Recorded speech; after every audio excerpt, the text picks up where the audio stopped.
Hello, mi gente amada, y bienvenidos a un nuevo episodio de Bla, Bla, Bla. Muchas gracias a todos los que están escuchando desde donde sea que estén escuchando. Les deseo que estén bien, les deseo que no estén luchando contra el dengue que acabo de ver en las noticias ahí en Telemundo o en CNN, no sé cuál de los dos, que hay un brote de dengue fuertísimo en Latinoamérica. Entonces, bueno, si usted está escuchando esto y tiene dengue, le deseo que, bueno, primero que no sea hemorrágico y segundo que, bueno, que lo único que quede es el mal recuerdo de la diarrea, ¿no? Yo tuve dengue en el 2010 y lo recuerdo exactamente porque fue este mundial que Uruguay jugó muy bien y mientras Uruguay estaba jugando y llegando hasta la semifinal, yo estaba con dengue y con una diarrea impresionante. Entonces fue como bueno, una mezcla de emociones, ¿no? Bien.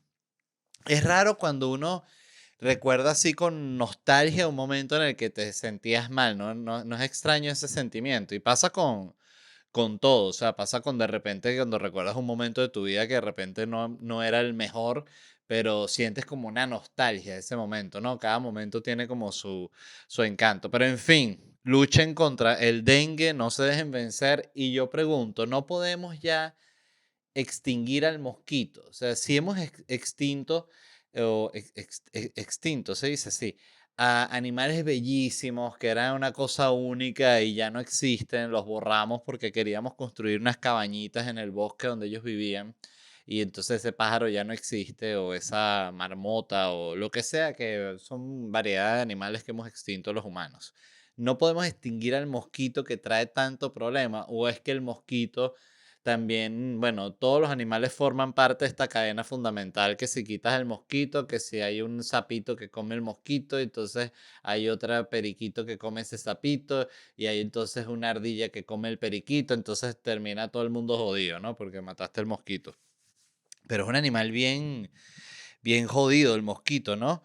Sin embargo, hay lugares donde siento que lo tienen bien controlado. Yo, por ejemplo, siempre pensé que Miami era como lugar de mosquitos y yo aquí creo que no, verga, no sé si he visto mosquitos, creo que de repente sí en algún parque o algo así, pero no es un lugar donde se vea mucho mosquito, que es interesante como esos contrastes cuando ves por ejemplo, en Ciudad de México también me pasaba que yo me mudé para allá sin saber absolutamente nada de Ciudad de México ni de México y me encontré con que en Ciudad de México hay un invierno así que te cagas de frío, que necesitabas ropa de invierno y todo el pedo, que yo dije, pero ¿qué es esto? O sea, aquí no, yo pensaba que lo único que necesitaba era un sombrero, estos grandotes que me cubriera del sol del desierto que hay en su país. Y no, realmente en Ciudad de México hay un invierno bien fuerte. Uno, no sé si fue el primer diciembre que yo estuve ahí o el segundo, llegó como, evidentemente, vamos a hacer la aclaratoria, no es como el invierno europeo, porque siempre están los que están en Europa, es como el invierno europeo, no es como, y los de Canadá ni hablar, es como Canadá que se me congelan las bolas, no es así,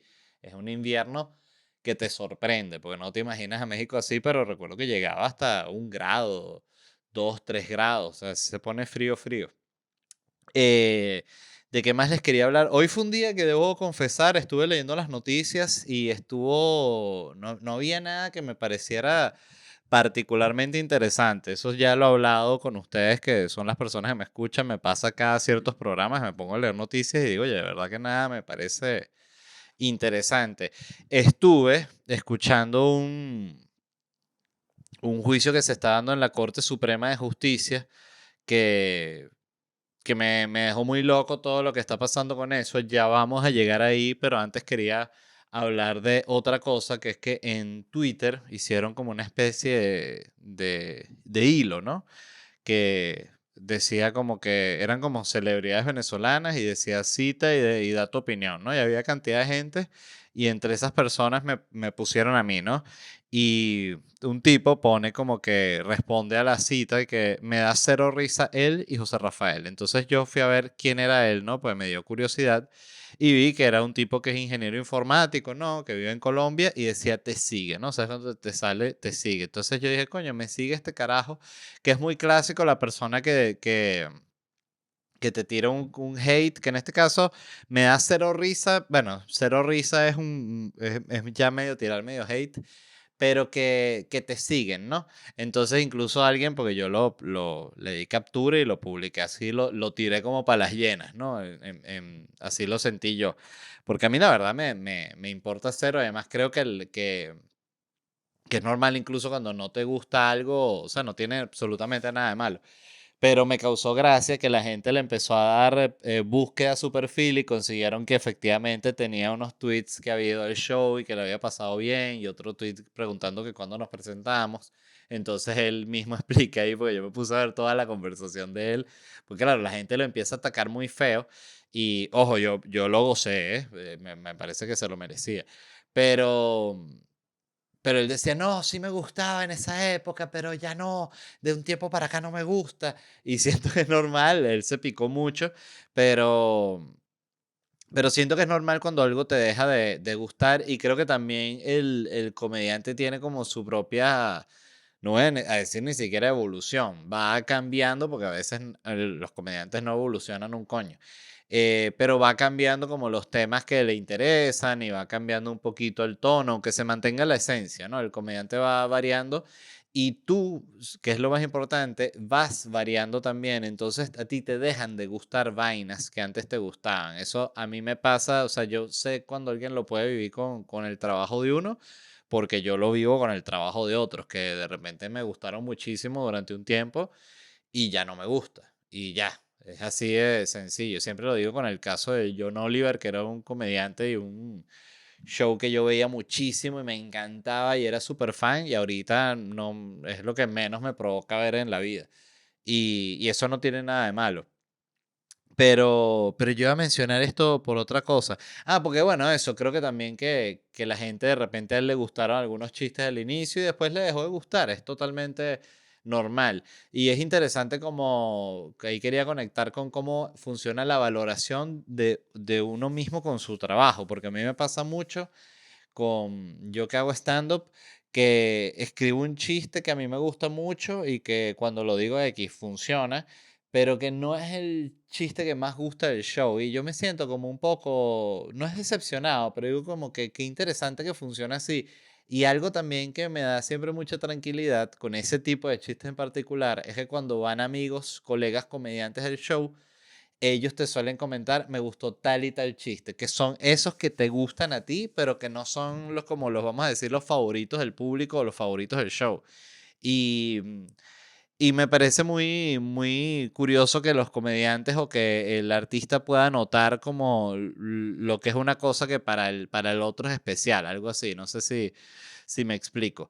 Y lo comentaba para conectar con un pensamiento final, que es que el otro día, lo pueden buscar en mi cuenta de Instagram, publiqué un video que lo hice con un filtro de estos de TikTok, que es como que Shrek te está besando, ¿no? Entonces yo me puse así como que Shrek me estaba besando en el sofá, me grabó Angélica.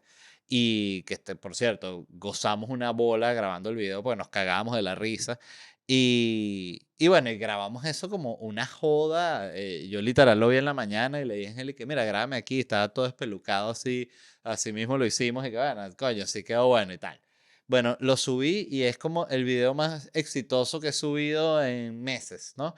Y es algo que me hace como pensar mucho sobre cómo funciona el tema del contenido y el entretenimiento, porque no es solo que el video funcionó muchísimo, es que cuando yo vi las estadísticas por el video, ponte que cualquier video que yo suba estando me siguen, vamos a decir, no sé, entre 200 300 personas, algunos que no me siguen un coño, más bien la gente se arrecha y me dan un poco un follows.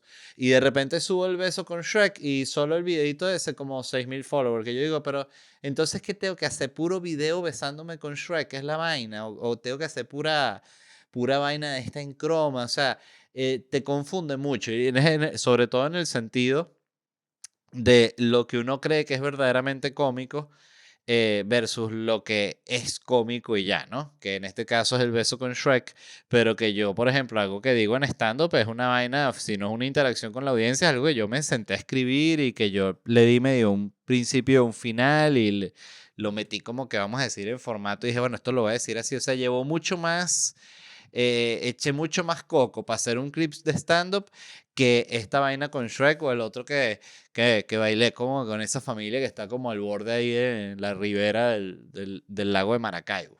En fin, vayan a ver los videos a mi cuenta de Instagram para que entiendan lo que les estoy diciendo y lo quería compartir con ustedes, porque son esas vainas que desde el lado de uno, uno las disfruta, pero también te vuelan la cabeza.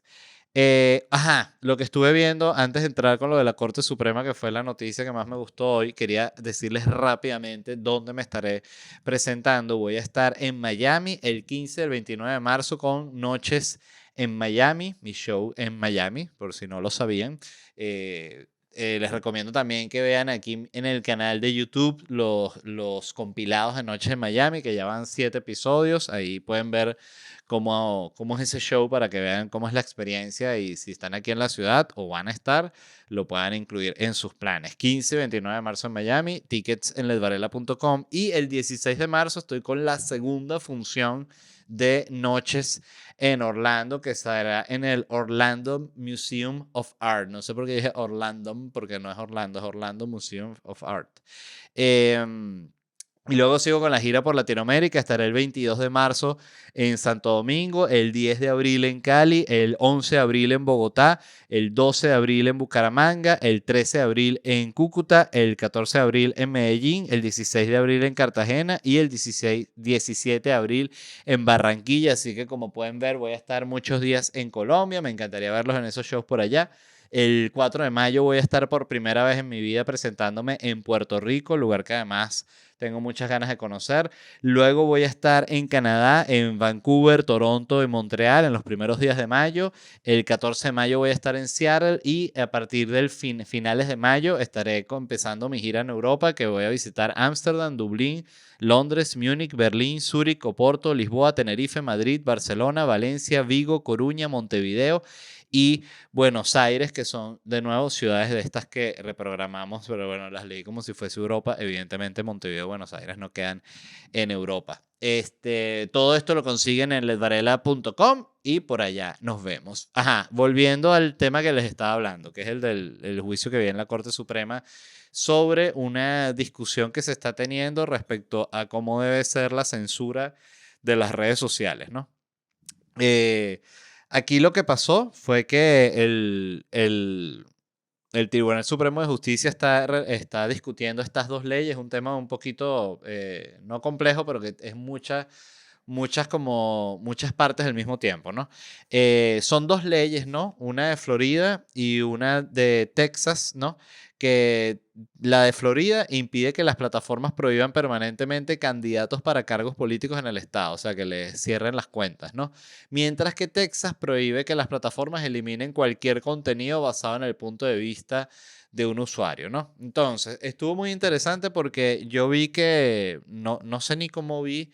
Ah, lo vi por un artículo que había, un tweet del New York Times, ¿no? Que puso como que aquí está la actualización con comentarios en vivo del juicio que se está dando o la discusión que se está dando en la Corte Suprema de Justicia sobre este caso de las leyes, ¿no? Y yo busqué y se estaba transmitiendo en vivo solo el audio, no había video, pero estaba el audio y la página, que era como el stream del gobierno, tenía un modo que ponía como la carita, la foto de la carita, imagínate tú, la foto del juez o del fiscal o del abogado que estaba hablando con sus títulos abajo de quién era, quién es esta persona, por qué está hablando, etcétera, etcétera, ¿no? Y... la discusión aquí es la siguiente, o sea, el tema es que los jueces de la Corte Suprema de Justicia tienen muchas dudas sobre que sean las compañías de Silicon Valley o las compañías de redes sociales, entiéndase las principales Facebook, YouTube, Twitter, las que deciden qué se puede decir y qué no. Eso es lo que incomoda a muchos de estos jueces, incluso lo podías notar si no me equivoco, hasta en los que eran como jueces que fueron puestos o propuestos por demócratas, ¿no? Entonces, claro, las empresas de Silicon Valley, ellos alegan que ellos necesitan esta libertad de censurar para poder limitar el discurso del odio, cosa que es cierta, porque si ellos no tienen esta capacidad de decir, mira, esto no se puede publicar y esto no se puede publicar, bueno, cualquier gente, o sea, la gente montaría cualquier vaina en sus páginas y para ellos eso no tiene ningún tipo de sentido porque ellos también viven de poder filtrar el contenido porque ellos viven de los ads y de las compañías que invierten publicidad en las redes sociales. Eso es realmente, si bien las redes sociales viven también de vender su información y todo lo que ellos tienen, el ingreso duro de ellos es por publicidad.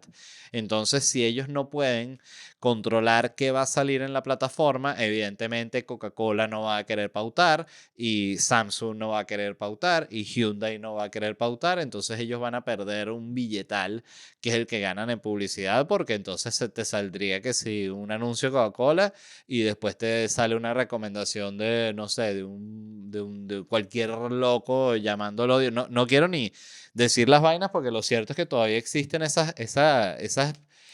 bloqueos de censura que si tú mencionas ciertos temas de odio, e incluso solo mencionándolos para la conversación, ya te limitan no solo la monetización del contenido, que no es tanto lo que me importa, sino que te limitan la difusión del contenido.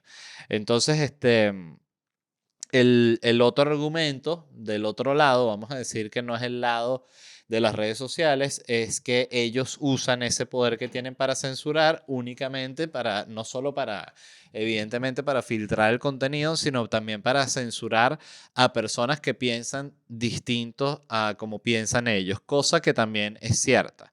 Entonces es una discusión bien, bien complicada, ¿no? Y el otro argumento, bueno, es que lo que estaba hablando anteriormente, que las redes sociales o las compañías de las redes sociales limitan lo que se puede mostrar, lo que se puede decir en sus plataformas, no porque les interese el bien de la sociedad, sino porque les interesa el bien de las inversiones de sus clientes, que bueno, también tiene sentido desde el punto de vista de ellos, ¿no?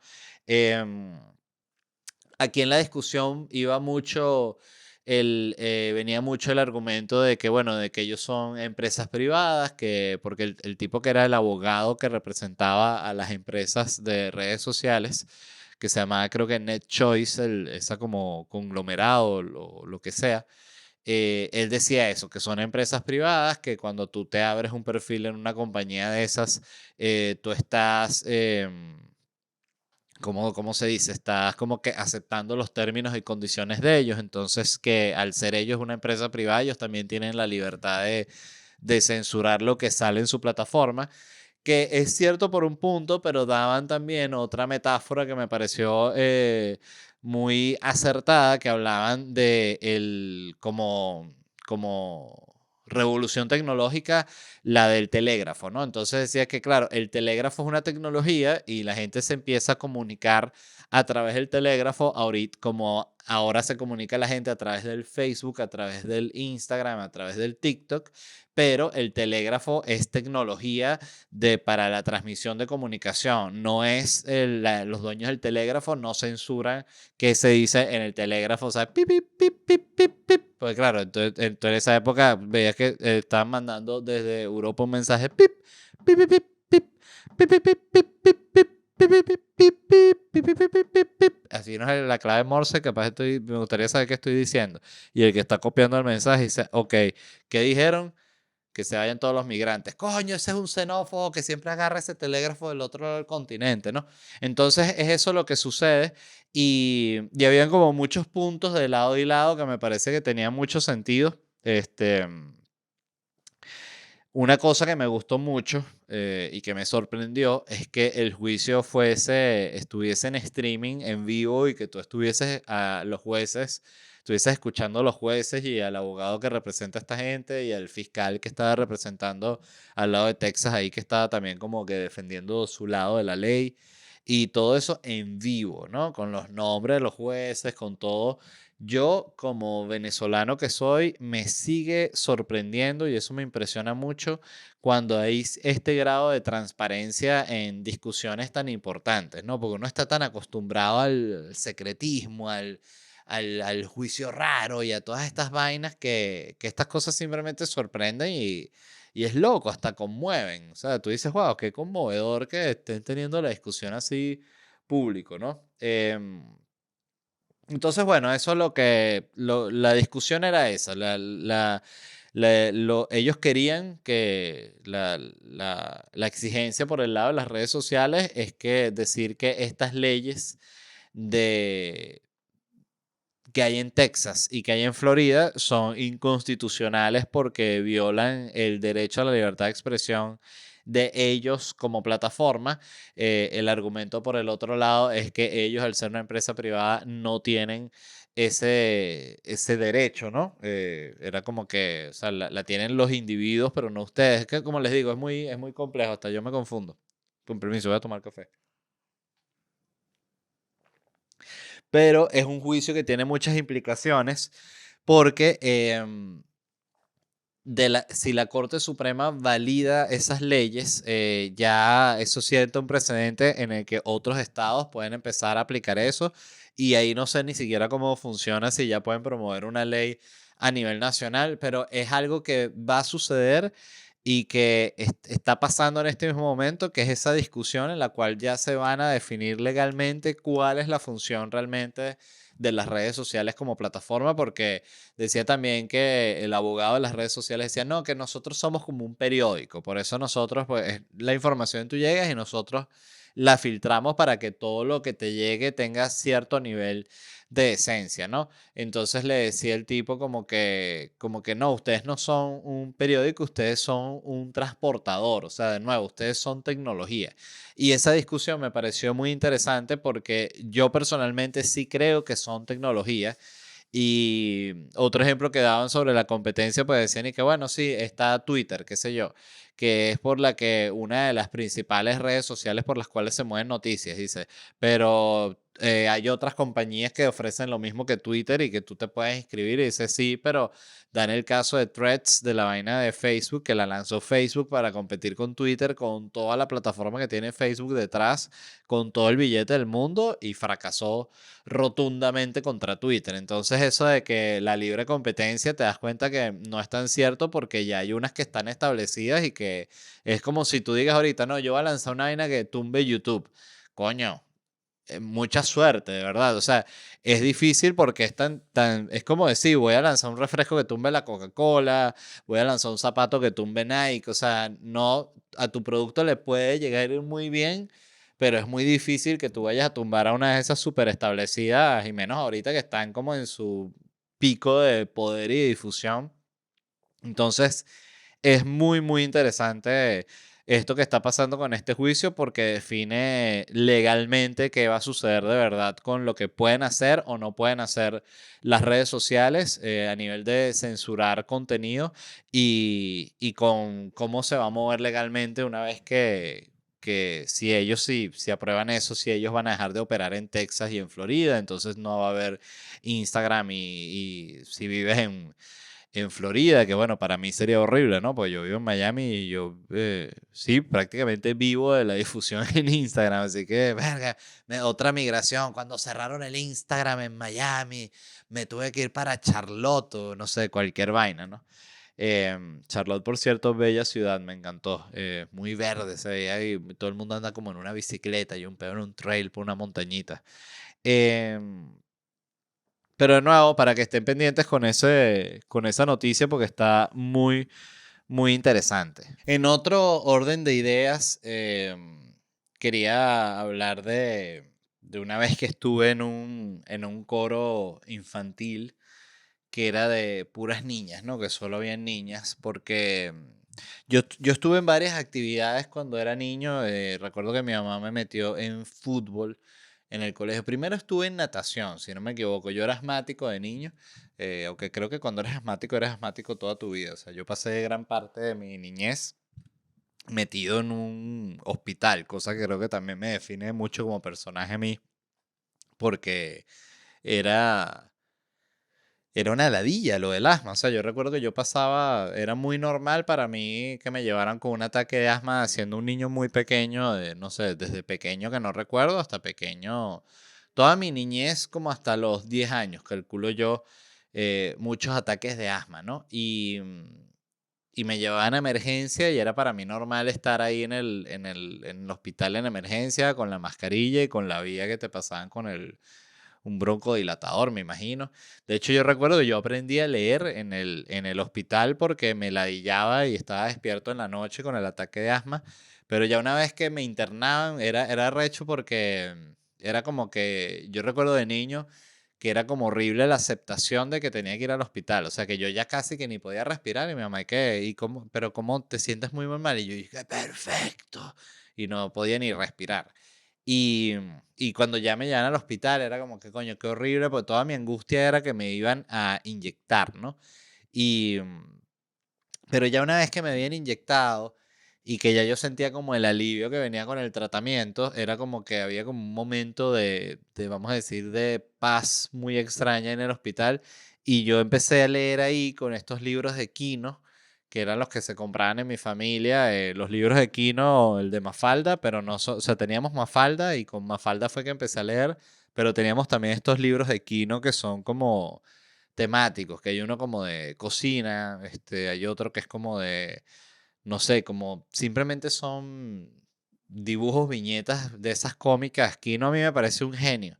Es muy interesante cuando tú te marca a alguien tanto porque a mí todavía me pasa mucho que hay chistes de esos gráficos de él que me vienen hacia la mente como de un tipo así que está un detective así como que en un sembradío y dice, la verdad el asesino no dejó ninguna pista y cuando se ve desde arriba se ve que con la vaina como con el tractor que quita el maíz ahí está hecha una huella digital así gigante que ocupa todo el campo, pero bueno, que evidentemente el tipo no la puede ver de abajo.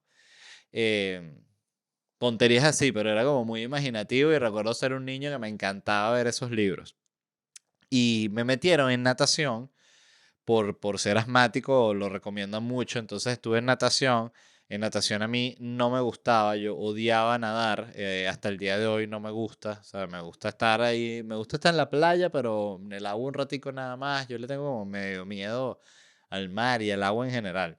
Y mi mamá en determinado momento me dijo, te va a meter en una vaina más artística, ¿no? Y me metió en un coro, ¿no? Un coro infantil que había en el trabajo de ella. Y yo fui a la primera clase del coro, yo, vale acotar que yo no había cantado en mi puta vida ni nada que indicara que yo, que tenía ningún tipo de sentido que yo estuviese en un coro. Y mi mamá me escribió en el coro y yo fui al coro y cuando llegué habían puras niñas. O sea, yo era el único niño de todo el coro. Y yo me sentí como que yo era gay, porque dije, ¿qué hago yo aquí?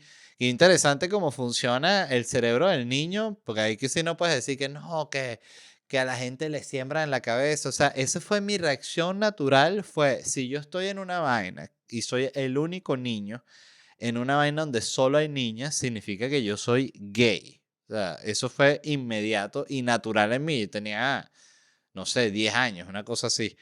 Y bueno, básicamente yo le supliqué a mi mamá que me sacara de esa vaina porque, bueno, y básicamente yo no quería ser gay. Y era como que me metieran en ballet, era una vaina, cuando yo era niño, todas esas vainas eran vistas muy gay. Eh, Ahorita todavía yo creo que si tú te metes en ballet todavía es gay, pero ya la gente sabe que no todos los bailarines son gays, ¿no? Así como no todos los sobrecargos son gays, o sea, hay excepciones. Eh, y después de eso estuve en fútbol, que tampoco me gustó. Fíjense que fútbol me pasó que lo sentí que era como un deporte muy brusco, la verdad. Y yo era un niño muy flaquito y más bien pequeño. Yo mido 1,81, pero yo pegué el estirón de estatura cuando tenía como 15 años. Yo de resto siempre fui una estatura totalmente promedio tirando para abajo. Y recuerdo que el fútbol era muy agresivo y los niños, verga, muy duros, los coñazos y vaina. Y yo, ¿qué es esto? ¿Vale? Yo, no, esto no es mi estilo. Y le dije a mi mamá también que no quería ir más a fútbol. O sea, fui un niño bien problemático con lo de las actividades, no me gustaba nada. Y finalmente me metieron en básquet, que fue el primer deporte en mi vida que me gustó, porque si bien en el básquet sí hay una agresividad física, no es como en el fútbol que se barre un carajo y te rompe las patas, ¿sabes? Es distinta la agresividad del básquet, es más este contacto y esta vaina. Y con todo y eso, cuando yo era un niño no se jugaba así tan rudo. Entonces en el básquet fue como que sí encontré mi lugar. Y, y el entrenador era un tipo que había sido asmático también, entonces creó como una conexión de que tú eres asmático, eso es una ladilla y tal. Entonces como que me trataba yo diría que un poco mejor que a otros niños. Y, y esa fue la primera vez que yo me sentí feliz en un deporte y no sé cómo llegué allá porque estaba hablando de lo del coro infantil. Yo después también estuve en gimnasio, recuerdo cuando tuve como 17 años fue la primera vez que estuve en un gimnasio con un amigo mío que recuerdo que nos tocó un entrenador demasiado clásico, eso sí, un bicho así papeado, esteroides, así que, ajá, ¿qué vamos a hacer? ¿Qué van a hacer? ¿Ustedes qué es lo que quieren hacer ustedes? Y como que nos dio una rutina ahí y nos dejó bien claro que no nos iba para más bola, que él cobraba las clases privadas y tal. Y nosotros, que, pero inocentemente le dijimos, pero la recepcionista nos dijo que tú eres el entrenador del gimnasio, o sea que te podemos preguntar cualquier cosa. Él y que sí, pero eso no es tan así. Y nosotros, coño, información ahí engañosa, porque te lo vendían como parte de la inscripción, ¿no? Yo disfruté mucho en estar en gimnasio, estuve en varios gimnasios en mi vida y siempre disfruté ir al gimnasio. Yo soy un tipo solitario, de esos que siempre fui al gimnasio y nunca hablaba con absolutamente nadie. De hecho, me impresionaba la gente que podía hablar, ir a un gimnasio y hablar con otra persona, así como que, y esta rutina. Y decía, wow, estos son los reyes de la interacción social. Yo no puedo, yo estoy bloqueado así, con una cara así como si fuese un asesino serial, mientras estoy haciendo mi rutina y me voy sin hablar con absolutamente nadie. Siempre he sido así en prácticamente todas las cosas en las que he participado, incluso en cosas de trabajo. Em, y sin embargo, y aquí quería cerrar con esto, el deporte que yo más disfruté en mi vida, sí, pero que fue absurdo, lo mucho que me gustó fue el hacer escalada, que hacía escalada indoor en México y ese deporte me volvió loco, porque es una cosa que era sabroso ir con un amigo, yo siempre iba con mi amigo Daniel y entonces empiezas a hacer un boulder, ¿no? Una ruta con él, entonces tú intentas y falla, el otro intenta y falla hasta que uno la logra y ves cómo la logra, entonces sí se hace en equipo y sí puedes hacerlo con otra persona, pero eres tú, cuando estás escalando eres tú solo y eso tiene como todo un encanto y sentía yo que era un ejercicio como muy completo, o sea, y que era como mañoso, no era el clásico ejercicio que es como que tipo, no sé, lanzar una jabalina que justamente se trata en lograr ese único movimiento perfecto para lograr la máxima distancia. Esto cada uno era distinto y tenía una maña que te hacía ejercitar otra parte del cuerpo y era, coño, muy divertido. Yo fui muy feliz haciendo escalada allá en México. De hecho, creo que el mejor momento físico que he tenido en mi vida fue haciendo escalada. Ahorita estoy en la mierda, de verdad. Es patético mi estado físico. Estoy totalmente... Sí, cuando uno está aquí dice, verga, ¿qué pasa? O sea, tengo que volver a hacer ejercicio de verdad. Siento que es normal con la falta de tiempo, pero qué locura. Miren, les quería hablar de que salió una entrevista de Chiste Interno, que es este podcast que está haciendo mi amigo Osvaldo Graciani, en el que está entrevistando a muchos comediantes y comediantas de Venezuela. Está muy bueno, revísenlo porque las entrevistas están increíbles y ha ido todo tipo de personajes. Pero hizo el que es como un capítulo especial porque estuvo él con Juan Rabel y con Helio Casale, que son los otros dos fundadores del Chigüire Bipolar. Para quien no lo sepa, los fundadores del Chigüire Bipolar son Osvaldo Graciani, Juan Rabel y Helio Casale. Y estuvieron en ese episodio hablando sobre el origen del Chihuire y sobre toda la gente que fue apareciendo entre ese universo del Chihuire. Estoy yo mencionado, evidentemente, porque estuve un periodo importante de mi carrera ahí y coincidí sobre todo con el inicio del Chihuire y de verdad se las recomiendo porque, no sé, me dio muchísima. Fueron muy buenos recuerdos viendo esa entrevista porque yo creo que ese es un momento que, que fue como muy, muy especial del Internet en Venezuela, porque el Internet además ha cambiado tanto. Yo lo pensaba ahorita con esto de que les estaba hablando del juicio este de la Corte Suprema y las leyes de Texas y de Florida, que al principio el Internet era una vaina realmente libre, o sea, para bien y para mal, porque tú en Internet podías conseguir la cosa más horrible en 2 clics, o sea, cuando empezó, o sea, yo recuerdo estas páginas tipo Rotten, no sé si algunos de ustedes las recuerdan, pero que eran puras escenas horribles, puras fotos horribles de esas que tú dices, verga, no puedo creer que estoy viendo esto y demasiada gente veía esas vainas. Yo recuerdo de todos mis amigos era que vamos a ver Rotten, cuando claro, éramos unos chamitos, éramos adolescentes, vamos a ver Rotten y era como que mierda, coño, qué fuerte. Y tú veías Rotten como para no sé menos, ¿no? Pero era obvio que iba a venir un tema como de censura y de limitación. Y otra cosa que estaba pensando hoy de lo fantástico que ha sido el Internet toda la vida, cuando el Internet se popularizó o empezó a ser como de fácil acceso para todo el mundo en Venezuela, yo tendría como, yo calculo que como 14 años, 14 15 años. Y y recuerdo que algo que me impresionó es cómo en lo que esa vaina apareció ya había demasiada gente poniendo su conocimiento ahí. Yo recuerdo que a mí lo único que me interesaba en esa época era Rage Against the Machine y Dragon Ball. Y habían demasiados blogs de Rage Against the Machine y de Dragon Ball. De esos así como fanpage de la época, de esos así como hechos como todo con Geocities, ese tipo de mierda, Geocities, no sé si lo recuerdan, que era como esta página para hacer páginas webs.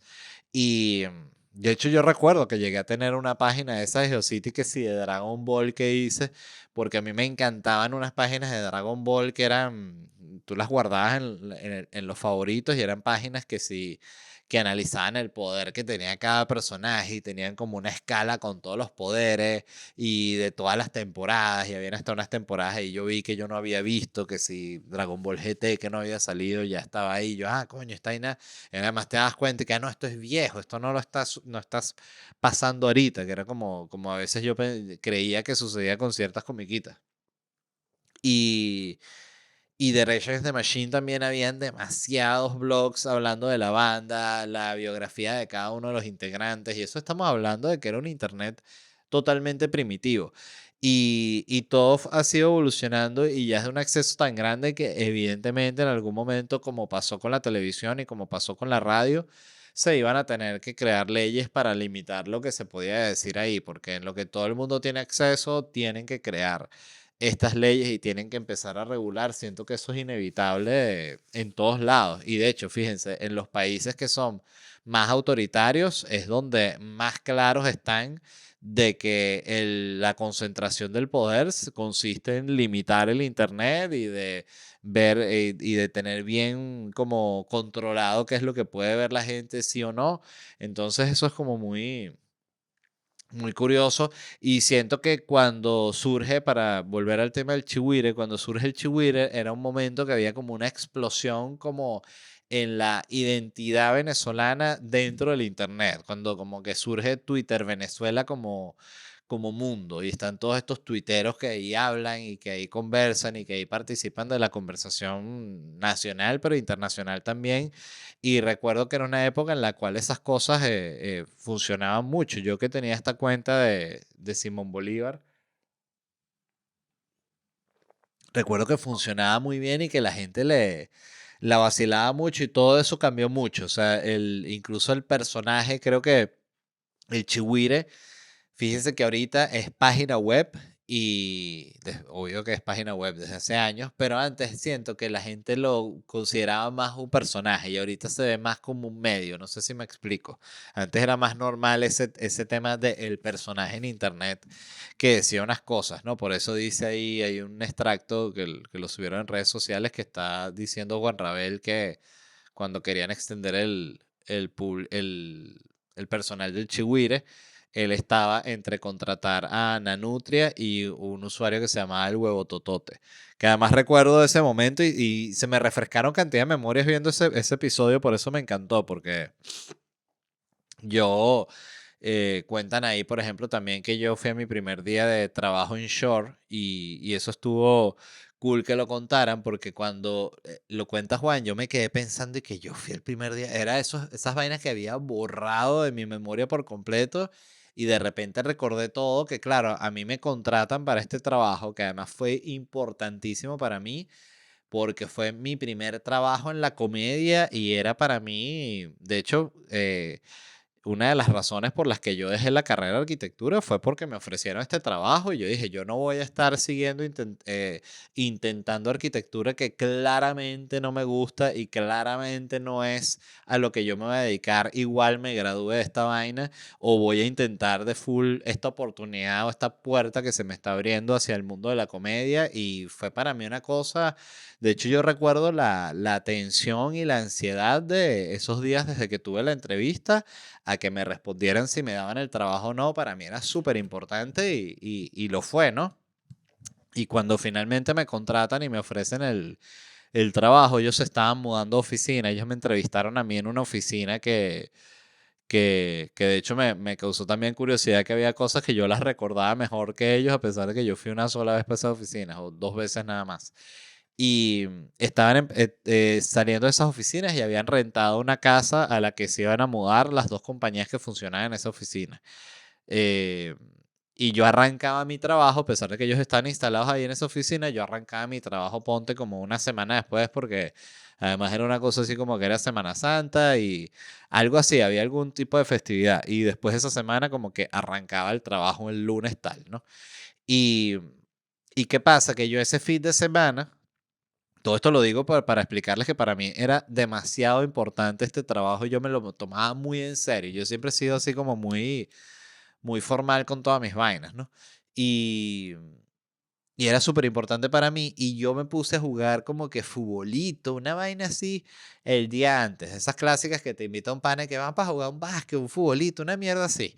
Y yo siempre le echaba bola a ese tipo de vainas. Y le digo, bueno, dale, vamos a la vaina. Y me caí y me raspé y me volví mierda toda la rodilla, siempre las rodillas, pero así de cuando tienes un corte serio. Y a la mañana siguiente me puse blue jean para ir a mi primer día de trabajo en el Chigüira Bipolar y el jean se me rompió como la costra y se me llenó todo de sangre el jean. Y yo dije, no, yo no puedo ir con un jean lleno de sangre, entonces si me pongo otro jean, esta vaina todavía está abierta y no tenía nada como con que cubrirme esa herida tan grande, en fin, un desastre.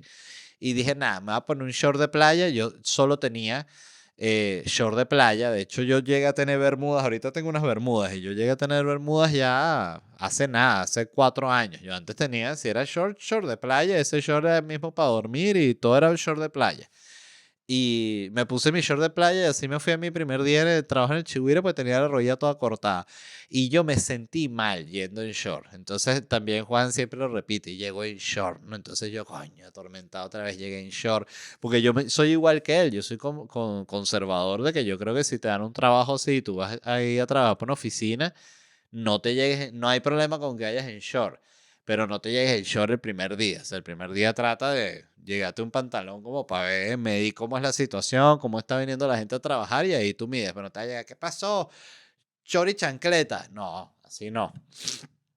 Entonces, bueno, quedé muy traumado por esa situación, pero fue una experiencia muy arrecha trabajar en el Chihuire, siempre lo digo, porque ahí fue el lugar donde yo aprendí primero el ABC de escribir guiones, el ABC de escribir artículos. Yo, por ejemplo, tampoco recordaba, y eso qué bueno que lo contó Juan, que el Chihuire era una parodia de Noticias 24 y lo olvidé porque Noticias 24 creo que desapareció. No sé, no estoy 100% seguro de que Noticias 24 haya desaparecido, pero creo que sí. Noticias 24. Noticias 24 Venezuela.net. Disculpen.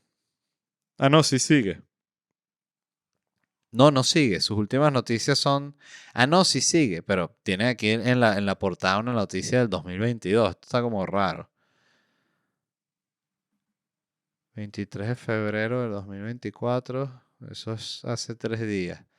Está como de capa caída Noticias 24, vamos a decir. Capaz ahí como que sigue siendo una operación ahí, pero yo no recordaba que el Chigüire era una parodia de Noticias 24 y me hizo recordar que Noticias 24 era un monstruo a nivel de página de noticias en Venezuela. Era la única página que la gente veía. O sea, Noticias 24 era todo.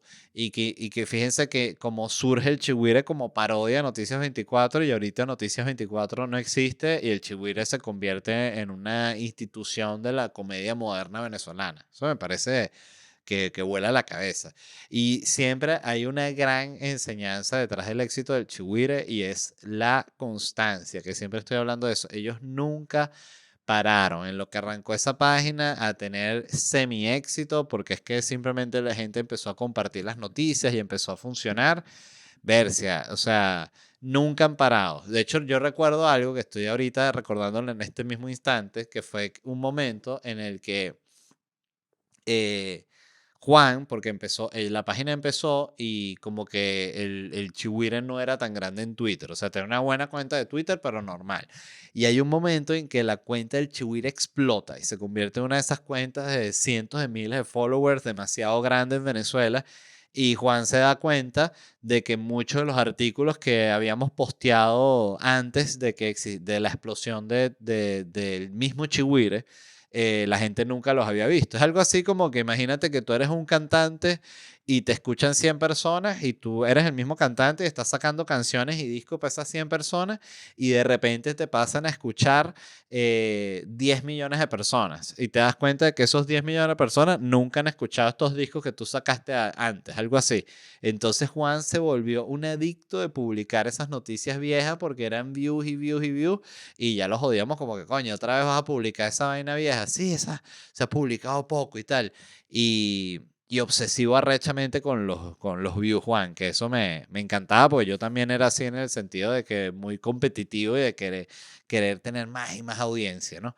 Eh, pero yo aprendí muchísimo ahí, de nuevo, como les digo, aprendí el ABC del guión, aprendí mucho sobre el uso de redes sociales con Juan, que yo entendía bien y se me daba definitivamente, pero ahí siento que hay muchas cosas de como de pulitura que entendí mucho sobre cómo funciona una página web, de cómo funciona un cronograma de trabajo, cómo funciona una cosa organizada. O sea, el punto de tener, yo siento que eso fue muy bueno para mí al inicio porque el trabajar en el Chihuire, yo estaba obligado a escribir todos los días dos o tres noticias. Ese era el ritmo que nosotros sacamos.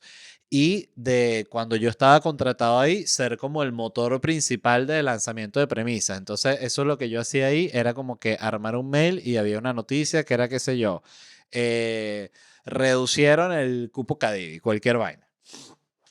O se hundió la plataforma petrolera de tal que estaba por Canadá. La que fuese la noticia. Se copiaba la noticia con el link y tú copiabas en el correo a los, no sé, las 8 personas que formaban parte de ese correo en ese momento del brainstorming y tú ahí ya ponías unas 3 premisas como de propuestas, las que a ti te parecieran cómicas. Y la gente se iba montando, los que tuviesen tiempo, se iban montando en el correo, mandando ellos premisas y se seleccionaba la mejor. Entonces era todo el día estar leyendo noticias y pensando premisas cómicas. Y, y te obligaba a tener que trabajar, que siento que es muy difícil, sobre todo para el artista que está empezando, el comediante que está empezando. Tener ese ritmo de trabajo te da como mucha disciplina, porque a mí eso me obligaba a que yo, bueno, yo tengo que escribir estos chistes al día seguro y cuando se elija cualquiera de las premisas, igual no sea la mía, yo voy a tener que escribirla y voy a tener que escribir 3 párrafos de desarrollo tipo artículo con chistes y voy a tener que buscar una foto que sea cómica o mandar a hacer un montaje con uno de los diseñadores con algo que tenga un chiste. Entonces estás todo el día en producción creativa y ganando un sueldo por eso, que es muy importante. Para mí fue fundamental y fue lo que me dio la base para todo lo que yo hice luego, porque también después con ellos hicimos el mostacho, que de ahí la gente conoce todo esto del concierto de Britney y de todas estas experiencias que yo tuve que fueron muy buenas en el momento. Yo después más nunca pude repetir eso. Eso también fue como un one hit wonder porque yo hice las entrevistas en el concierto de Britney e hice el Comic Con, que para mí de las dos es la que realmente tiene momentos buenos. Y a las dos les fue muy bien. Y después eso lo grababa Chucho. Fíjense qué interesante. Y una vez fuimos al Expo Tattoo y ya en el Expo Tattoo tenían mordido que yo hacía ese tipo de entrevistas porque ya esos videos para su momento se habían viralizado y la gente de la convención de Tattoo sí no era para nada como la del Comic Con, les digo. O sea, era gente bien confrontativa y que de una, ajá, ¿Qué quieres que vas a preguntar? Así, yo dije, aquí o me van a dar una cachetada o un bicho me va a pasar una raya de tatu en la cara, algo va a suceder, pero esto no va a terminar bien. Y fue decisión de todos los que estábamos ahí parar por completo ese video y por ahí capaz, no creo, por ahí, porque eso ya fue hace demasiados años, no creo que Chucho tenga algo guardado de eso, pero intentamos grabar en esa convención. Y hubo un momento también saliendo del Comic Con que no se me olvidaba nunca, que no lo pudimos grabar porque ya habíamos guardado cámaras, todo, estábamos literal saliendo del lugar donde se estaba dando ese evento. Y cuando justo nosotros estábamos saliendo, estaba entrando por el scan de seguridad un tipo disfrazado de Pikachu así, pero un disfraz bien arrecho de Pikachu. Y el tipo estaba así y lo estaban cachando el vigilante así, revisando si el Pikachu tenía un revólver, un cuchillo. Y fue una escena tan bella y no teníamos la cámara y fue rápido. O sea, el tipo revisó y el Pikachu siguió, entonces no da chance de sacar la cámara. Y no era esa época en la que sacabas el iPhone y grababas y lo podías meter igual en el video, no. Pero fue una época muy, la recuerdo como una época muy linda y muy especial a nivel de todo ese grupo. O sea, era un momento en el que éramos un grupo muy grande de comediantes que estábamos todos juntos siempre interactuando y que teníamos ese punto en común que era que todos vivíamos en Venezuela y todos vivíamos en Caracas y podíamos compartir siempre los viernes ahí en esa casa donde estaba el Chihuire, invitábamos gente y nos caíamos a curda y hablábamos infinito de comedia y de lo que estábamos haciendo y era como una retroalimentación muy especial que yo particularmente no olvido nunca, ese tipo de momento, fue muy especial. Y todo fue en ese entorno y en ese mundo que creó el Chihuire. Por eso quería tomarme este momento para hacer ese reconocimiento y para recomendarles que vean el episodio de Chiste Interno con el Chihuire bipolar. Dicho eso, eso fue todo de este episodio. Espero que les haya gustado. Los quiero mucho a los que están viendo el episodio. Gracias. Recuerden si les gustó suscribirse al canal, darle like, no al canal, al canal. Y nada, se les quiere. Nos vemos pronto. Ah, voy a estar, muy importante, en Miami el 15 y el 29 de marzo, en Orlando, Noches en Orlando el 16 de marzo y luego sigo con mi gira por Latinoamérica, paso por Canadá, paso por Puerto Rico, paso por Seattle y luego voy para Europa. Todo eso está disponible en ledvarela.com. Nos vemos en unos días, se les quiere y bye.